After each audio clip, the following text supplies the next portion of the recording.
یہ تیسری صدی عیسوی کا واقعہ ہے۔ اس زمانے کا دقیانوس نامی بادشاہ جو ایک بت پرست تھا اور بہت ظالم بھی تھا۔ اگر کوئی اس کی ریاست میں بت پرستی نہ کرتا تو ان پر بہت ظلم ڈھایا کرتا تھا۔ ایک مرتبہ ایسا ہوا کہ وہ لوگ شہر سے باہر سالانہ ایک جشن منایا کرتے تھے، تو بادشاہ نے اپنے سارے رعایا کے ساتھ شہر سے باہر نکلا۔ وہاں بہت بڑے بڑے بت رکھے ہوئے تھے۔ سب کو حکم دیا گیا تھا کہ وہ جا کر ان بتوں کی پرستش کرے۔ ان لوگوں میں 7 لوگ ایسے تھے جو کسی بھی طرح شرک کا ارتکاب کرنے کے لیے تیار نہ تھے، اور یہ سب لوگ الگ الگ تھے، ایک دوسرے کو پہچانتے بھی نہیں تھے۔ ان لوگوں نے جب دیکھا کہ بادشاہ ہم پر ظلم کر رہا ہے اور ہمیں بت پرستی کرنے پر مجبور کر رہا ہے، تو ان میں سے ایک شخص نے چھپ کر وہاں سے کسی دور جگہ جا بیٹھا۔ پھر اسی طرح دوسرا، تیسرا اور چوتھا، یہاں تک کہ 7 آدمی وہاں الگ جا بیٹھے، اور سب ایک دوسرے کو یہ نہیں بتانا چاہتے تھے کہ میں یہاں کیوں بیٹھا ہوں، کیونکہ سب کو اندیشہ تھا کہ اگر بادشاہ کو پتہ چل گیا کہ ہم بت پرستی نہیں کرتے تو ہمیں قتل کر دیا جائے گا۔ کافی دیر گزر جانے کے بعد ایک شخص نے ہمت کر کے دوسرے ساتھی سے پوچھا کہ تم یہاں کیوں آئے ہو؟ تو اس نے بتایا کہ یہ بادشاہ ہم سے شرک کروانا چاہتا ہے، شرک سے بچنے کے لیے میں یہاں آ کر چھپا ہوں۔ نتیجہ یہ کہ آخر 7 کو پتہ چل گیا کہ سب شرک سے بچنے کے لیے یہاں آئے ہوئے ہیں۔ پھر سب نے کہا کیا کریں کہ یہ بادشاہ کے ظلم و ستم سے کیسے بچا جائے۔ بادشاہ کو بھی پتہ چل گیا۔ اس دوران اس نے ان 7 کو گرفتار کروایا اور مجبور کرنے لگا کہ یا تو بت پرستی کرو یا میں تم سب کو قتل کر دوں گا۔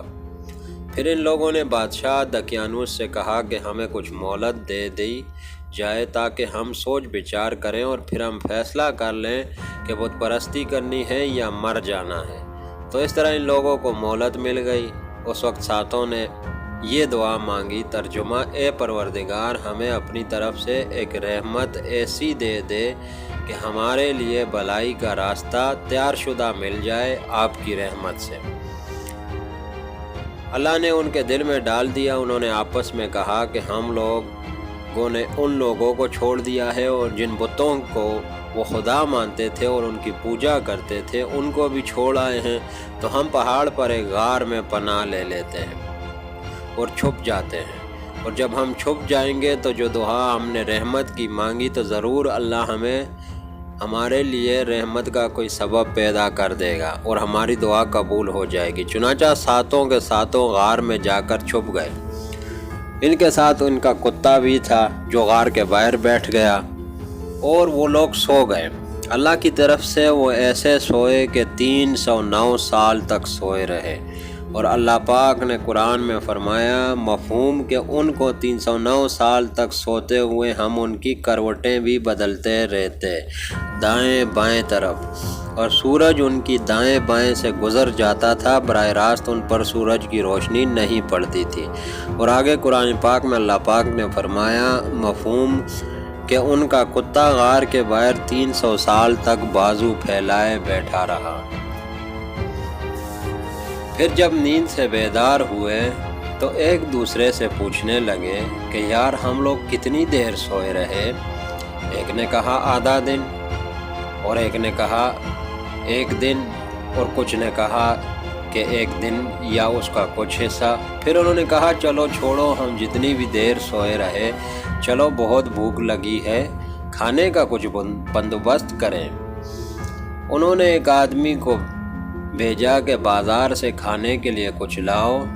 اس کو چاندی کے کچھ سکے دے کر بھیجا اور احتیاط سے کہا کہ تلاش کرو اور حلال کھانا تلاش کرو، اور چھپ چھپ کر جانا آرام سے، اور کسی کو پتہ بھی نہ چلے۔ احتیاطاً اسے یہ ساری باتیں سمجھائی کہ کسی کو پتہ نہ چلے کہ تم کہاں سے آ رہے ہو۔ جب آدمی کھانا لینے آیا، کھانے والے کے پاس جو بیچ رہا تھا کھانا، اس نے سر سے پاؤں تک اس شخص کو دیکھا، بولا کہ تم کہاں سے آئے ہو؟ پہلے کبھی نہیں دیکھا۔ اس نے کہا یہ چاندی کے سکے لو اور مجھے کھانا دو، کھانا لینے آیا ہوں۔ جب اس دکاندار نے سکے دیکھے تو بولا یہ تو 300 سال پرانے سکے ہیں، اب نہیں چلتے۔ اور پھر پوچھا کہ تم آئے کہاں سے ہو اور یہ سکے کہاں سے لائے ہو؟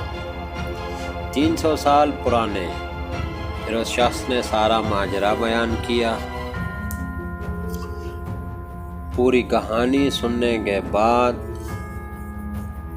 وہ شخص بولا کہ اب وہ ظلم کرنے والے بادشاہ مر کھپ گئے ہیں، وہ 300 سال پہلے تھے، اب سب اچھے لوگ یہاں آباد ہیں، اب آرام سے رہو۔ یہ قصہ اللہ پاک نے سورہ کاف میں بیان فرمایا ہے۔ دوستو، امید ہے کہ آپ کو یہ قصہ پسند آیا ہوگا۔ اللہ آپ کو اور ہمیں جزائے خیر عطا فرمائے۔ شکریہ۔